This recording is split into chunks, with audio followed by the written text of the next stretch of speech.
하나님, 오늘 말씀을 통해서 우리가 남편과 아내 된 자로서 어떻게 사랑하며 섬기며 또 서로 한 몸이 되어야 되는지 도전이 되는 말씀이 되게 해주시고, 우리가 이 땅 가운데 어떤 능력을 부여받았는지 다시 한번 깊이 묵상하는 말씀이 되게 하여 주십시오.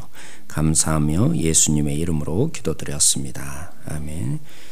교회는 다양한 사람들이 모여 있습니다. 그러다 보면 신앙생활함에 있어서도 은혜 받는 방식도 다르고, 그죠? 어떤 사람은 예를 들면 찬양으로 깊이 은혜를 누리는 사람이 있는 반면에, 어떤 사람은 성경 말씀을 읽고 그 말씀 속에 깊이 은혜를 누리는 사람이 있습니다. 또 어떤 사람은 기도하면서, 그죠? 기도하는 가운데 하나님을 깊이 만나는 사람이 있습니다. 또 이 신앙생활함에 있어서 말씀을 놓고도 이해함이 굉장히 다른 것을 보게 됩니다. 그래서 여러 다양한 사람들이 모여 있는 것이 사실은 교회이죠. 그러다 보니까 때로는 서로 이해함이 다른 부분을 오해해서 문제가 발생하기도 하는데, 오늘 7장에 있는 오늘 결혼에 대한 부분이 나타나 있지만, 이 결혼의 문제가 왜 나타나게 되냐면, 우리 6장에 살펴본 것처럼 이런 유형의 사람들이 있는 거죠. 모든 것이 가하다, 이런 부분들, 바울도 물론 복음 안에서 자유를 그렇게 누렸습니다. 그런데 그것이 오해가 일어나서 모든 것이 가하니까 내 육체로 뭘 하든지 아무런 문제가 없다. 왜요? 나는 이미 구원받았고, 구원받은 영혼이니까 육체는 아무런 쓸모가 없기 때문에 한편으로는 그 육체로 뭘 하든지 내 삶에 또 하나님을 믿어가는데 아무런 문제가 없어서 어떻게 내 육체를 굴리든지 그건 아무런 구원에 영향을 주지 못하는 것이다. 이렇게 이해하는 성도가 있는 반면에, 또 육체를, 그죠? 더럽다고 생각하니까 육체를 가지고 어떤 즐거움을 가지는 모든 것은 잘못된 것이다, 이렇게 이해하는 반대편에 있는 사람. 어떤 사람은 육체로 뭘 하든지 아무런 상관이 없으니까 방종으로 나가는 반면에, 정반대에 있는 사람은, 그죠? 육체가 더러운 것이니까 이 육체를 가지고 뭘 하면 무조건 즐기면 안 된다. 그렇죠. 예를 들면 뭐 TV도 보아서는 안 되고, 그죠? 절제하는 삶을 철저히 지켜야 된다. 그렇게 보는 사람들이 있습니다. 이 영향이 어디까지 갔냐면 결혼 생활에도 영향을 준 것입니다. 그래서 육체의 즐거움 중에 하나가 뭐겠습니까? 부부 관계. 그래서 성적으로 이렇게 즐기면 이건 더러운 것이다. 그래서 결혼했음에도 불구하고 부부 관계를 맺지 않고 오직 금욕적인 생활을 하는 그런 성도들이 생긴 겁니다. 여기에 바울이 한편으로는 충고하는 것으로 오늘 이 본문이 시작되는 것입니다. 그래서 바울이 얘기를 하죠. 너희들이 참 오해를 하고 있는데, 성적인 부분에 있어서 너희들이 굉장한 오해를 하고 있다. 하나님께서 이러한 부분 속에, 물론 그럴 수는 있다. 기도할 틈을 얻기 위해서, 그죠? 오로지 하나님께 집중하기 위해서 잠시 동안 내가 골방에 들어가서 기도해야 되기 때문에 하나님을 만나기 위해서 그렇게 부부 관계를 하지 않을 수는 있지만 굉장히 위험스러운 것이다. 왜 위험스러운 것이라고 할까요? 처음에는 저는 이 본문을 총각 시절에 할 때는 그렇지, 성적인 부분의 유혹이 세상에 너무 크니까 결혼해야지, 이렇게 본문을 받아들였지만, 바울이 이렇게 말하게 된 이유가 있었습니다. 고린도 교회가 문제가 있었던 것이죠. 고린도 교회가 문제가 있었단 말은 고린도 지역이 굉장히 성적인 타락이 심했습니다. 그래서 마치 우리나라로 말하면 옛날에, 그죠? 이런 뭐 용산 지역이나 아니면 미아리 텍사스촌 이런 데 가면 우리가 흔히 말하면 그곳이 뭡니까?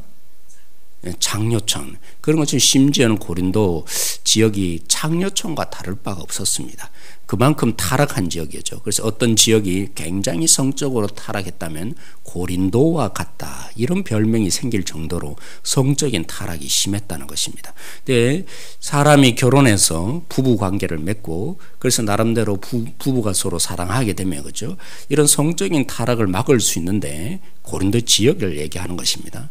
근데 자꾸 금욕 생활을 자꾸 하게 되면, 안 그래도 부부 관계를 통해서 성적인 맛을 봤는데, 여러분 너무 제가 이렇게 신랄하게 얘기를 합니까? 아무튼 여러분들은 다 이해하실 거라 생각해요. 그런데 이 자꾸 금욕 생활을 하면, 안 그래도 타락한 지역에 너희들이 살고 있는데 금욕 생활을 하다 보면 너무 심한 이 금욕 생활이 오히려 한편으로는 사단이거죠.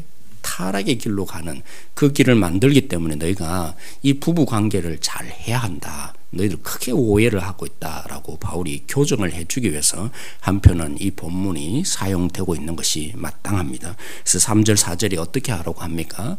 남편의 몸은 무엇을 위해서 존재합니까? 부인의 몸을 위해서 존재하는 거다. 그래서 너희 남편들이요, 부인을 기쁘게 하기 위해서 최선을 다해야 된다. 그리고 아내의 몸은 누구를 위해서 존재합니까? 남편을 위해서 존재하는 것입니다. 그래서 최선을 다해서 아내를 기쁘게 해야 한다. 이게 바람직한 결혼 생활이다. 이렇게 얘기를 한편으로는 하고 있습니다.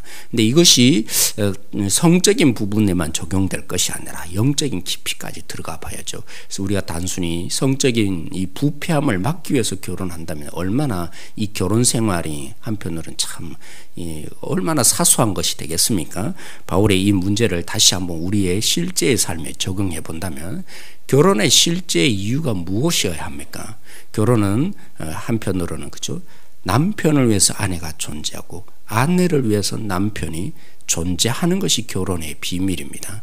더 깊이 묵상을 하면 그렇죠. 제가 이렇게 보면 그렇습니다. 이제까지는 잘 몰랐어요. 내가 나를 위해서 살아가는 존재인 것을 철저히 몰랐습니다. 왜냐하면 아버지와 어머니는 누구를 위해서 삽니까? 한편은 모든 희생을 오로지 자녀를 위해서 합니다. 그 속에 기름을 받고 자라나는 자녀들은 이 사랑을 깊이 물론 누려야 합니다. 근데 문제는 어디 있냐면 굉장히 자기중심적입니다. 모든 사랑을 부어주니까 모든 부분들이 나를 위해서 세상에 존재하는 것처럼, 나만을 위해서 존재하는 것처럼 그렇게 삽니다. 그러다가 막상 결혼해 보니까 문제가 발생하기 시작합니다. 어떤 문제요? 이제까지 나만을 위해서 살았던 삶이었기 때문에 그게 뭔지를 몰랐다가 이제 결혼하면서 그죠? 아내랑 살면서 부닥침이 이제 일어나기 시작합니다. 저 여자가 왜 나를 위해서 안 해줄까? 나를 위해서 섬겨주지 않고 봉사해주지 않을까? 이런 마음의 갈등이 이제 일어나면서 그죠? 한 수십 년 살다 보면 드디어 이제 결혼의 의미가 새롭게 다가오기 시작합니다. 뭐가 보입니까? 이제까지 나만을 위해서 살아왔던 이 삶, 그래서 부닥치고 문제가 생겼던, 서로 다투고 틈만 나면 이제 감정적인 부분들이 다 정화가 일어난 다음에 오로지 이제 요구하기 시작하는 거죠. 예전에는 마치 아내를 위해서 살 것처럼 연애 시절에는 거죠. 모든 마음을 다해서 살았는데 이제 결혼하면서 점점 익숙해지고 감정적인 부분도 정리되고 나면 이제 이성만 남습니다. 그 이성이 뭘 합니까? 나를 위해서 좀 살아야 되는데 결혼의 이유가 뭐였어요? 결국 나의 이 연약함을 책임져 줄 것처럼 보여지고 저 여자만 있으면 나는 행복해질 것처럼 추구하는 목적도 그렇죠. 결국 나를 위해서 결혼한 것입니다. 네, 알고 보니까 자꾸 부닥침이 있으면서 점점 그것이 문제로만 끝나지 않고 결국에는 점점 가다 보면 깨달음이 오기 시작합니다. 결국 그렇구나.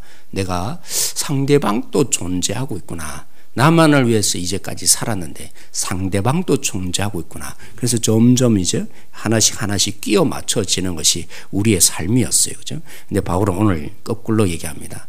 그렇게 해서 결혼하니까 결국 문제가 생기지 않았느냐? 그것이 아니다. 결혼의 목적은 나를 채우기 위해서 결혼하면 반드시 문제가 생긴다. 수십 년 동안 갈등이 생기고 왜 저 여자는 나를 위해서 살아주지 않을까? 내 남편은 나를 위해서 살아주지 않을까? 서로 서운함으로 결국에는 서로 큰 갈등만 생기는 것이 결혼 생활이다. 오늘 바울은 어떻게 정의합니까? 결혼은 그것이 아니라고. 결혼은 어떤 것이라고 말합니까? 결국 내가 아내를 위해서 존재하고 아내는 남편을 위해서 존재하기 위해서 결혼에 비밀이 있다. 깊이 묵상을 해보면 그런 가운데 우리는 결국 배우게 되는 것입니다. 우리가 주님을 위해서 산다는 의미가 무엇인지 결국에는 배우게 되는 것입니다. 여러분, 주님을 위해서 산다는 거, 나만을 위해서 살아왔기 때문에 사실은 주님을 위해서 산다는 거 우리는 잘 모릅니다. 내 자신을 버렸다 하지만 여전히 나를 위해서 주님을 믿고 있는 경우가 허다한 것을 발견합니다. 그래서 사실은 결혼은 굉장한 의미가 이중적으로 있는 것이죠. 남편을 위해서 살아보고 아내를 위해서 위해서 살아보는 가운데 나를 죽이게 되고 그런 가운데 주님을 섬긴다는 의미를 철저히 배우는 자리, 그것이 바로 결혼의 의미가 되는 것이죠. 자, 그렇게 적용을 한 것입니다. 아담이 타락한 이후에 그죠? 하와에게 하나님이 하신 말씀이 있죠. 그가 타락한 이후에 가정이 어떤 가정이 될 거라 그러면 아내는 남편을 사모하게 될 것이다, 이렇게 표현을 하고 있어요. 이 말이 어떤 의미냐면 아내가 남편 밑에 있게 될 것이다, 이런 의미가 아니에요. 사실은 타락한 이후에 가정이 어떤 가정이 될 거냐고 하나님이 말씀해 줬냐면 아내가 남편을 굉장히 의지하게 됩니다. 여보, 나 좀 사랑해줘. 당신이 필요해. 끊임없이 그 남편을 보면서 운명을 겁니다. 그런 가운데 남편은 한편으로 어떤 오해가 시작하면 결혼하고 편할 줄 알았는데 자꾸 자기를 의지하고 자기를 찾게 되니까 이 사람이 나를 너무 요구하네, 이러면서 남편은 거꾸로 그죠? 이 아내를 자기를 마치 너무 이렇게 이 에너지를 빼앗아 간다 생각하니까 그래서 안 되겠더라는 것입니다. 그래서 남편이 아내를 지배한다. 쉽게 말하면 그 가정이 서로 지배의 투쟁의 장이 될 것이다. 타락한 이후에 이 가정이 회복의 가정이 아니라 하나님의 원형적인 모습을 보여주는 가정이 아니라 이제 타락한 질서 속에 살아가는 모든 가정은 갈등과 서로가 서로를 지배하기 위해서 당신이 나를 위해서 존재해야 되지 않느냐, 아내도 바라볼 때 당신이 나를 위해서 존재해야 되지 않냐, 그러면서 서로 갈등과 투쟁만이 일어나게 되는 그런 타락의 가정이 된다고 하나님이 말씀하신 것이죠. 또 오늘 우리는 그리스도의 빛 안에서 바울이 다시 설명해 주는 것입니다. 세상은 그럴지 모르지만 이제 결혼의 비밀은 여기 있다. 내가 아내를 위해서 존재하고 또 남편은 아내를 위해서 존재하고 아내는 남편을 위해서 존재하는 가운데 결국에는 이 깊은 하나님의 결혼의 신비가 다시 담겨지는 것이다. 복음 안에서 우리가 그렇게 누리게 되는 자다. 오늘 말씀을 통해서 우리가 다시 적용하고 해야 할 부분이 아닌가 생각을 합니다. 그래서 우리가 오늘 이 자리 가운데서도 그죠? 아내와 남편이 있으시죠? 새벽 기도하고 돌아가시면서 이제 아내의 손을 꼭 잡아주고 오늘 하루는 내가 당신을 위해서 존재할게. 당신을 사랑한다고 꼭 그렇게 하시면서 돌아가셨으면 좋겠어요. 아내도 마찬가지죠. 오늘 하루는 내가 결혼의 신비를 오늘 말씀을 통해서 깨달았는데 오늘 하루는 당신을 위해서 내가 존재하고 할게요. 이렇게 기도하십시오. 그런 마음으로 오늘도 돌아가기를 원합니다. 그리고 오늘 이 자리에 남편이 없습니까? 아내가 없습니까? 그러면 집에 가셔서 오늘 이 말씀을 실제로 들었으면 적용을 해야 될 거 아닙니까? 우리 김경숙 권사님 그렇게 하실 거죠? 오늘 집에 돌아가셔서 남편에게 오늘 아침 식사를 대접해 주면서 내가 당신을 위해서 오늘 또 존재하고 사랑한다고 그런 고백이 있는 오늘 이 시간 되어졌으면 좋겠어요. 오늘 이 본문이 이렇게 적용된다면 바울의 근본적인 오늘 결혼의 얘기는 더 큰 의미를 사실은 7장에 담고 있습니다. 사실 7장 전체 흐름은 이왕이면 나처럼 되었으면 좋겠다. 결혼을 절대화해서 결혼하지 않으면 마치 모든 사람들은 그죠? 이 어린아이인 것처럼 비정상적인 것처럼, 물론 지금은 그런 가정들이 거의 없죠. 옛날에는 결혼하지 않으면 굉장히 이 자녀들을 스트레스 주었으면 빨리 결혼해라고, 주변에 있는 사람도 그 결혼 안 하면 굉장히 비정상적으로 보니까 빨리 결혼하고 아이들은 부추기고 그죠? 이렇게 굉장히 어려움을 주었는데 바울의 설명은 그렇습니다. 결혼은 한편으로는 이런 신비도 있지만 이 전체 흐르는 맥락은 그렇습니다. 나처럼 은사가 있는 사람이라면 결혼하지 않는 것이 더 좋다. 왜요? 주님이 가까이 와 계시니까. 주님이 점점 가까이 오는데 결국 결혼은 한편으로는 한계성이 있습니다. 남편이 아내를 위해서 사니까 그 속에 예수님을 섬기는 것을 배워가는 것이 근본적인 원리지만 우리는 결국 어떻게 합니까? 주님을 위한 집중이 점점 떨어집니다. 그렇죠. 저도 마찬가지입니다. 물론 저도 여전히 나를 위해서 많이 살지만 때로는 가정이 우선적이어야 한다고 우리는 배웠지만 그 가정을 우선적인 부분들이 어떻게 이 타락의 길로 갔냐면 결국 가정만 생각합니다. 결국 그죠? 하나님을 위해서 목숨 걸면 내가 오늘 여기서 쫓겨날지라도 주님이 원하면 말해야 되는데 말을 못합니다. 솔직히 얘기합니다. 그렇죠. 내 가정이 내 아내가 있고 내 자녀가 있는데 내가 여기서 쫓겨나면 어떻게 하나?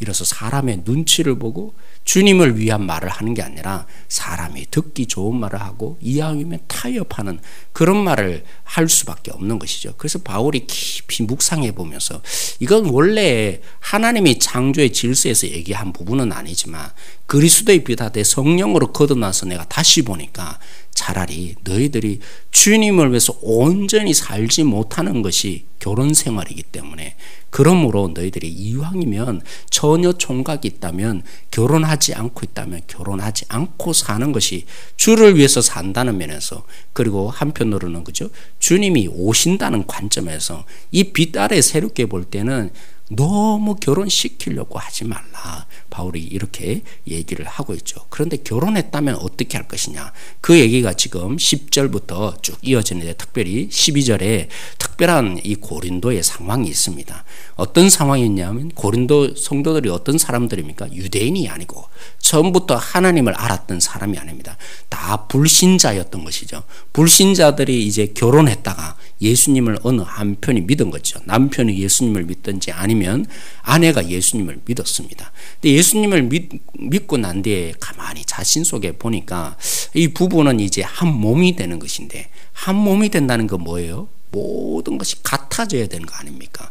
같아져야 되는데 성적인 부분만 아니라 모든 가치관과 모든 것이 같아져야 우리가 가정생활을 제대로 할 수 있는데 그러다 보니까 한편으로는 예수님 믿은 사람이 부담감이 너무 커지기 시작합니다. 야, 이러다가 저 남편에게 아직도 예수님을 안 믿는 남편 때문에 내가 더러워지는 것은 아닌가? 하나님을 제대로 못 믿어지는 것은 아닌가? 내가 타락의 길로 가는 것은 아닌가? 그런 하나님의 열심이 굉장히 커지는 거죠. 그러면서 이혼을 해야겠다. 이런 결단이 그 속에 일어났더라는 것입니다. 그래서 바울이 그 부분을 교정을 해주는 것입니다. 고린도 교회의 이 특수한 상황 속에서 바울이 교정을 해주는 거죠. 그렇지 않다. 너희들이 원래 어떤 존재냐. 구약적으로 보면 물론 그렇습니다. 우리는 바리새인들이 그죠? 이 구약의 원리를 따라서 나름대로 자꾸 분리를 했던 것이죠. 내가 물든다. 새 속에 물들고 세상 사람들이 물들기 때문에 우리는 분리되어서 따로 살아야 된다. 이런 마음을 가졌는데 그건 어디까지나 구약적인 생각이다. 우리가 누굽니까? 우리는 빛이요 소금이라고 그랬습니다. 사실은 우리에게는 하나님의 새로운 능력이 주어졌습니다. 쉽게 말하면 그죠? 우리로 인해서 저들을 변화시켜야 될 존재로 우리는 새롭게 변화되었다. 근데 구약은 어떻습니까? 저들로 인해서 내가 더러워진다. 이 생각이 강했던 그런 부분으로 결혼 생활을 이해하고 보니까 처음에는 예수님 둘 다 안 믿었는데 내가 예수님 믿고 보니까 저 남편 때문에 예수님이 안 믿는 남편 때문에 내가 더러워지는 거 아닌가 이런 마음을 갖는데 오해를 했다. 바울이 예수님 안에서 우리는 새로운 능력이 생겼다. 구약적으로 해석할 것이 아니라 이제 예수님이 말씀하신 것처럼 밖에서 안으로 들어오는 것이 더러워지는 것이 아니라 내 마음이 결국에는 우리를 더럽히는 것이다. 그렇기 때문에 이런 새로운 능력이 주어진 줄 알고 되도록이면 같이 살아라. 이렇게 바울이 얘기를 해주고 있는 충고해주고 있는 부분입니다. 그렇죠. 사랑하는 성도 여러분. 오늘도 우리는 오늘 이 본문을 결혼 생활만이 아니라 우리 자신에게 적용시켜 보면 그렇습니다. 단 한 사람이라도 단 두 사람이라도 정말 거룩하게 하나님의 뜻대로 살아가면 그 영향들이 우리는 세상 가운데 흘러가게 되어 있습니다. 아무리 세상이 더럽고 추하고 하나님의 뜻이 없다 할지라도 우리가 제대로 살기만 한다면 우리가 하나님의 뜻을 제대로 선택하기만 한다면 우리로 인해서 하나님의 나라의 맛을 세상에 맛보게 해줄 수 있는 능력이 우리 가운데 흘러갑니다. 사실 보십시오. 교회의 부흥의 현실도 보면 몇몇 사람들이 기도하는 가운데 그래서 그 영향들로 인해서 세상이 점점 변화되고 교회가 변화되고 사회가 변화된 것이 보여집니다. 그렇죠. 사랑하는 사람이 오늘도 그런 의미에서 오늘 여러분과 제가 굉장히 중요한 것입니다. 오늘도 기도하면서 하나님의 말씀대로 살아가는 우리만 있다면 오늘 우리 가운데 우리로 인해서 하나님의 그 빛이 보여지고 소금맛이 보여지게 될 줄로 믿습니다. 오늘 이 말씀으로 그렇게 도전받고 나는 또 하나님께서 나를 얼마나 소중히 여기셔서 나를 만나고 싶어 하는지 내가 얼마나 큰 능력이 흘러갈 수 있는 존재인지 놓치지 않는 우리 성도가 되어야 할 것입니다. 그리고 마지막에 바울은 한편으로는 그러면서 충고를 달리합니다. 우리가 이혼을 해야 됩니까? 안 해야 됩니까? 근본적인 부분에서 이혼하지 말라고 바울이 얘기를 하고 있죠. 그런데 상대방이 너무 괴롭히는 것입니다. 예수님 믿지 않는 남편이 예수님 믿는 이 아내를 너무 괴롭혀서 그 가정 속에 화평이 깨어지고 있습니다. 그래서 도저히 믿어가는데 어려움을 겪고 그 가정에 화평이 깨어진다면 그래도 이것은 주의 원래의 명령이 아니다. 한 몸이니까 끝까지 살아야 되는 것이 주의 명령이지만 그러나 내가 성령의 비달해서 다시 이것은 해석해서 충고로서 말하는데 이러면서 한 가지 충고를 대줍니다. 너무 힘들게 하고 그 남편이 갈리기를 끊임없이 요구를 한다면 그래서 주님의 화평을 지킬 수 없다면 이혼할 수 있으면 하여라. 이렇게 바울이 충고를 하는데 이 말을 오해하지 마십시오. 아, 그렇구나. 이혼해도 된다. 이혼이 그래도 가능한 시대가 되었구나. 이런 의미가 결코 아닙니다. 바울이 지금 얘기하는 것은 세상 가운데 흑백 논리만 있는 게 아니라 쉽게 말하면 성과 악만 있는 것이 아니라 두 악 중에 덜 악한 악을 선택해야 될 경우도 있더라는 것입니다. 이런 의미에서 바울이 해석을 지금 우리는 굉장히 하나님 안에서 살면 악한 것이 있고 선한 것만 있다고 흔히 생각해서 흑백 논리로 돌아갈 때가 참 많이 있어요. 그래서 세상을 살면서 하나님의 뜻과 세상의 뜻만 있는 것으로 알아서 그래서 흑백 논리로 딱 무 자르듯이 잘라서 그죠? 이건 옳고 저건 그러다 이런 부분으로만 논리적으로 갈 때가 있는데 바울이 바라볼 때 그러지 않을 때도 있더라는 것입니다. 하나님이 볼 때 악한 것이 있고 덜 악한 것이 있을 때 그럴 때 뭘 선택해야 합니까? 그나마 이것도 죄악이지만 덜 악한 것을 선택해야 될 때도 있더라. 오늘 제가 굉장히 여러분들의 혼란이 좀 생길지도 모르지만 잘 적용해야 됩니다. 바울이 원래 말한 의도는 결혼한 것은 당연하니까 갈라서면 절대로 안 된다는 얘기합니다. 근데 그 가정 속에 주님의 빛달에 비춰보니까 악이 존재하고 있습니다. 근데 그 악 중에서도 덜 악한 것을 선택해야 되는 경우가 있을 때 그럴 때는 때로는 덜 악한 것을 선택하는 것을 하나님이 우리를 이해하시고 그래서 허용하는 경우도 있으니까 그러므로 이것은 주님의 진짜 계명이 아니라 내가 성령의 비달에서 깨달아서 현실적으로 적용했으니까 이 부분을 잘 적용해라 라고 바울이 얘기를 해주고 있는 부분입니다. 그리고 제가 한 가지만 더 오늘 이 본문을 통해서 적용하고 싶어요. 바울이 그죠? 우리로 인해서 사람이 거룩하여진다. 이 본문을 이 총각 처녀들이 굉장히 오해하고 적용을 해요. 그래서 불신자랑 결혼해서 내가 예수님을 잘 믿으니까 그래서 그 사람도 예수님을 믿게 만들면 안 되겠느냐 이렇게 적용하는 경우가 종종 있는데 바울은 오늘 그런 의미에서 이 말을 결코 하지 않고 있어요. 쉽게 말하면 오늘 이 본문에 14절에 믿지 않는 남편이 같이 한번 읽어보겠습니다. 믿지 않은 남편이 아내로 말미암아 거룩하게 되고 믿지 않은 아내가 남편으로 말미암아 거룩게 되나니 그렇지 않으면 너희 자녀도 깨끗하지 못하니라. 그러나 이제 거룩하니라. 오늘 이 본문을 그죠? 다이렉트로 적용해서 그쵸 오늘 본문에 있는 것처럼 이 결혼해서 내가 전도하면 될 거 아닙니까? 내가 그래서 그 영혼을 살리면 될 거 아닙니까? 굉장히 사실은 이 본문을 자기 위주로 적용한 것이죠. 이 본문의 의도는 그렇습니다. 비록 우리가 거룩함의 영향들을 나타내어서 그 영혼을 구원할 가망성도 있지만 사실은 이 본문의 의감은 그렇습니다. 그러지 않을 가망성이 더 많다라는 바울의 의미인 것입니다. 그래서 그렇게 된다는 것이 아니라 그래서 너무 사랑하다 보니까 그죠. 한편으로는 함께 연애하면서 나름대로 이 본문을 자기 위주로 적용해서 이 본문을 보라고 아내를 내가 잘 해서 변화시킬 수 있다고. 사실은 변화되는 가정도 종종 어쩌다가 발견되지만 사실은 우리의 불신자 가정의 결혼을 통해서 오히려 더 많은 주님을 제대로 섬기지 못하고 핍박을 당하고 이 세계관의 충돌이 일어나서 결국에는 하나님의 뜻대로 살아가지 못하고 끊임없이 눈물로 끝까지 살다가 그렇게 후회를 하는 가정들이 굉장히 많은 것을 보게 됩니다. 그래서 바울의 의도는 결코 비록 거룩하게 될 가망성이 있기에 그러므로 이혼하려고 하지 말라. 이렇게 적용한 부분이지 전혀 총각이 처음부터 그죠? 내가 저 사람과 결혼해서 내가 저 사람을 변화시킬 거다. 결코 변화시킬 수 없습니다. 한 사람도 우리는 변화시킬 수 없습니다. 하나님이 그나마 은혜를 주신 것이죠.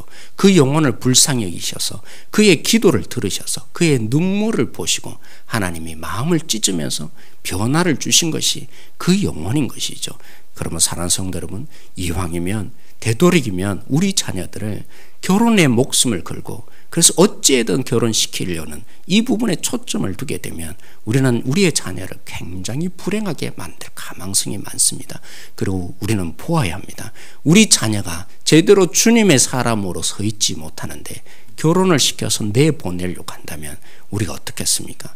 그 자녀로 인해서 내 상대방과 결혼하게 될 그 사람을 때로는 너무나 불행하게 만들 가망성이 많은 줄 알아야 합니다. 그래서 우리는 철저히 하나님의 빛 아래 우리의 결혼을 다시 생각해 보면서 우리 자녀를 잘 준비하십시다. 우리의 자녀들이 주님의 뜻대로 살기로 결정되어질 수 있도록 주님 앞에 무릎 꿇는 자가 되어질 수 있도록 그래서 결혼하기 전에 먼저 남편으로서 준비되어질 수 있도록 거룩한 신부 아내로서 준비되어질 수 있도록 그런 부분도 놓치지 말고 결혼에 목숨 거는 이상으로 우리 자녀가 과연 남편으로 준비되어 있는지 아내로 준비되어 있는지 깊이 우리가 생각하고 고려하여서 만약 그렇지 않다면 결혼시키면 어떻겠습니까?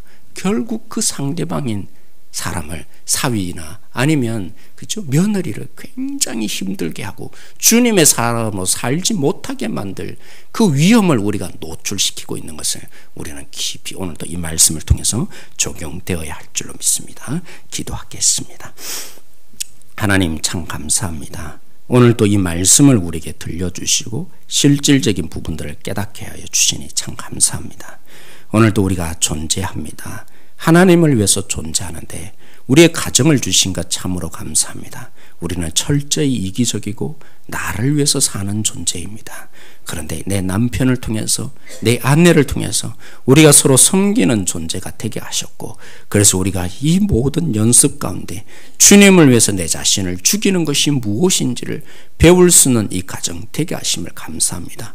이 비밀을 우리에게 들려주신 것 참으로 감사합니다. 그리고 결혼 가운데 나의 이 거룩한 삶을 통해서 영향들을 흘러갈 수 있는 비밀이 여기 속에 있다고 말씀해 주시니 참으로 감사합니다. 우리의 이 존재된 가치를 잊어버리지 않고 나 한 사람의 변화로 세상 가운데 복이 흘러가서 그들이 소금 맛을 보고 빛을 보게 되는 것을 잊지 않아서 오늘도 우리의 결단과 기도가 오늘 우리의 삶으로 끝나지 않고 우리의 이 제대로 된 주님의 사람으로 살아가는 것이 세상에 얼마나 큰 영향을 주는 존재인지 다시 한번 이 복을 붙잡고 기도하는 이 시간 되어지기를 원합니다. 우리 자녀를 보면서 우리가 준비하여지기를 원합니다. 그 영혼 한 사람 한 사람들이 참으로 좋은 영향들을 흘려보낼 수 있는 주님의 사람 되기를 오늘도 기도하며 돌아가기를 원합니다. 하나님이 함께하여 주시기를 원합니다.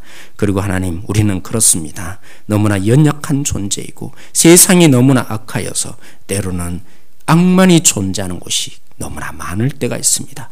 이럴 때 우리가 잘 지혜를 발휘해서 비록 덜 악한 부분을 선택해야 되는 문제 속에 놓여질 때마다 이 부분에 잘 선택해서 이 가운데 주님이 인정하는 이 부분들에 그래서 깊은 은혜를 누리고 이렇게 인정해 주시는 주님을 함께 묵상하며 나아갈 수 있는 우리 모든 성도들이 되게 해주시기를 원합니다.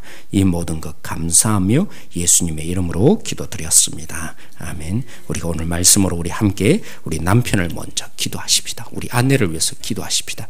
오늘 내가 이 기도를 통해서 하나님께서 우리 남편을 위해서 섬기는 자로 기도하는 자로 나를 특별히 세워주셨는데 먼저 우리 남편을 위해서 상대방을 위해서 먼저 이 시간 기도하고 돌아가기를 원합니다. 그리고 우리 자녀들을 위해서 기도하십시다.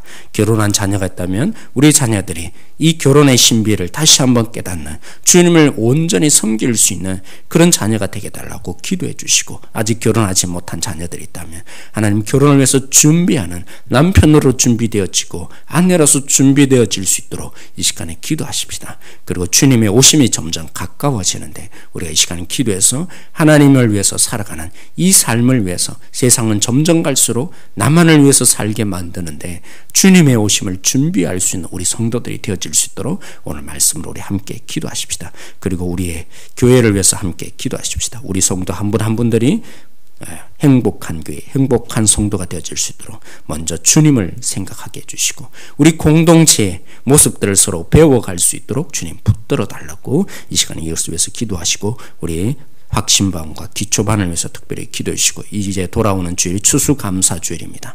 하나님이 주신 1년 동안에 감사를 헤아려 보게 해주시고 또 우리의 부족한 부분에 우리가 감사로 변화시킬 수 있는 능력의 자리 되게 해달라고 그리고 오후 예배 때 있게 될 우리 찬양제를 통해서 하나님을 더욱더 찬양하는 시간 되게 해달라고 이를 위해서 우리 함께 기도하고 이제 수능이 이제 목요일 있습니다. 내일 있게 되는데 하나님 붙들어 달라고 모든 부분에 최선을 다한 부분에 열매를 맺게 해달라고 이 시간에 이것을 위해서 우리 자녀들을 위해서 손주들을 위해서 함께 기도하며 돌아가기를 원합니다.